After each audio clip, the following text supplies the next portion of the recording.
सच बताऊं, अगर मैं तुम्हारी जगह होता तो कब का मर जाता। तुमने बोला कि तुम कई सालों से अपनी शिप पर अकेले थे, चाहते थे कि मर जाओ। तुम बस जिंदा हो ताकि अपने साथियों से करा हुआ वादा निभा सको। पर आखिर किस लिए? मुझे बताओ, आखिर तुमने अपने साथियों से क्या वादा करा?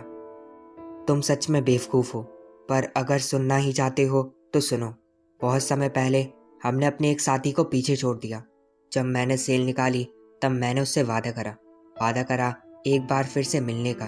पर क्या हुआ? हम सब आगे जाते ही मर गए। 50 साल पहले जिससे मैंने फिर से मिलने का वादा करा, उसका नाम है लबून। हम उस वेल को जानते हैं। लबून।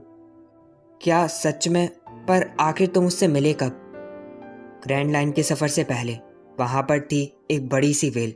रेड लाइन से नीचे जाते हुए हमें सामने की तरफ एक चीज दिखी। देखने में वो काफ़ी ज़्यादा बड़ी थी। क्या वो कोई पहाड़ है? ओ नहीं, ये तो एक वेल है। पर आखिर अब हम क्या करें? आइडिया, मैं अभी आया। ओए, आखिर तुम करोगे क्या? लूफी ने जाते ही उस वेल पर हमला कर दिया। क्या कैनन्स? बढ़िया, शायद से मैंने उसे मार दिया। मुझे नहीं लगता कि अब हम बच पाएंगे। हमने एक बड़ी गलती कर दी और उस वेल से टकराने की वजह से लूफी की स्पेशल शीट भी टूट गई। ओ नहीं, उस वेल ने मेरी स्पेशल शीट तोड़ दी। ओए तुमने मेरी स्पेशल शीट के साथ क्या करा? ये लो। गधे रुक जा।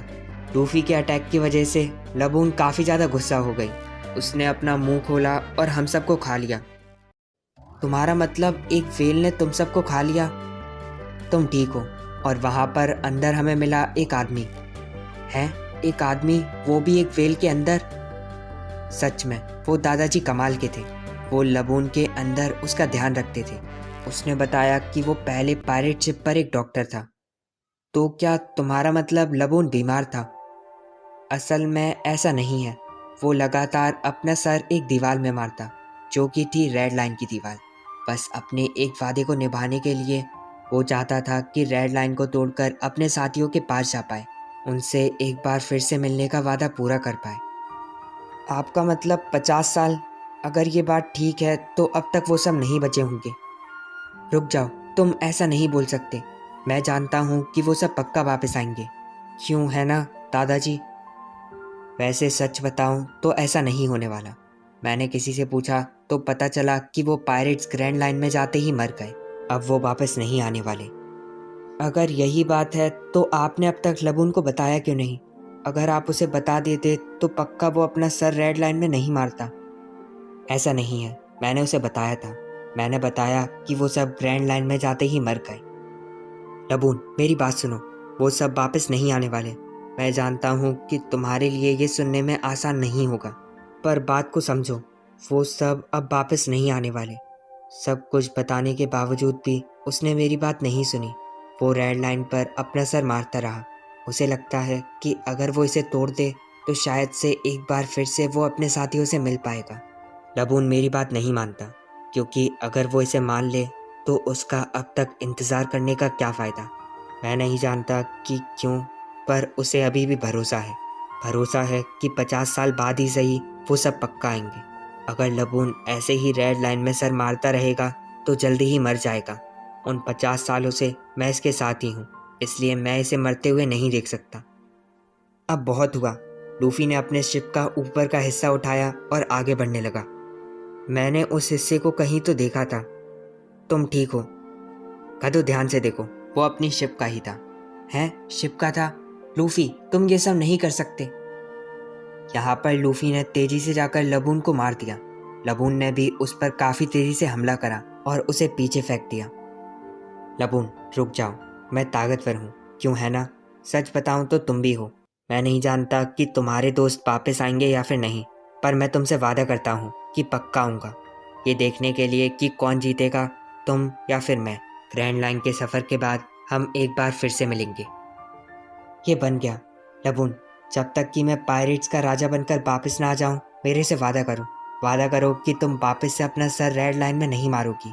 तुम इस निशान को नहीं मिटने दोगी। क्यों, ठीक है ना? दादाजी, लॉग पोस्ट के लिए आपका शुक्रिया। लबून, हम फिर से मिलेंगे। वादा करो कि तुम हमारा इंतज़ार करोगी। लूफी ने उस टाइम उसे अपने सर को रेड लाइन में मारने से रोक दिया और वादा करा कि हम एक बार फिर से मिलेंगे। ये कमाल ही है, ब्रूक और लबून दोनों ही कोशिश में हैं कि एक बार फिर से मिल पाए। तुम ठीक हो, मैं नहीं जानता था कि लबून जिसका 50 सालों से इंतज़ार कर रहा होगा वो ब्रूक होगा। फिर यहाँ पर ब्रूक और र्यूमा को दिखाया गया। तुम अब कुछ भी नहीं कर सकते, मुझे हराने के बारे में तो भूल ही जाओ। र्यूमा ने ब्रूक को काफ़ी तेज़ी से मार के पीछे फेंक दिया। एक स्केलेटन जिसे अपने बालों से प्यार हो, आखिर तुम इनका करोगे क्या? बकवास करना बंद करो। ब्रूक खड़ा हुआ और उसने उस पर हमला करना चालू कर दिया।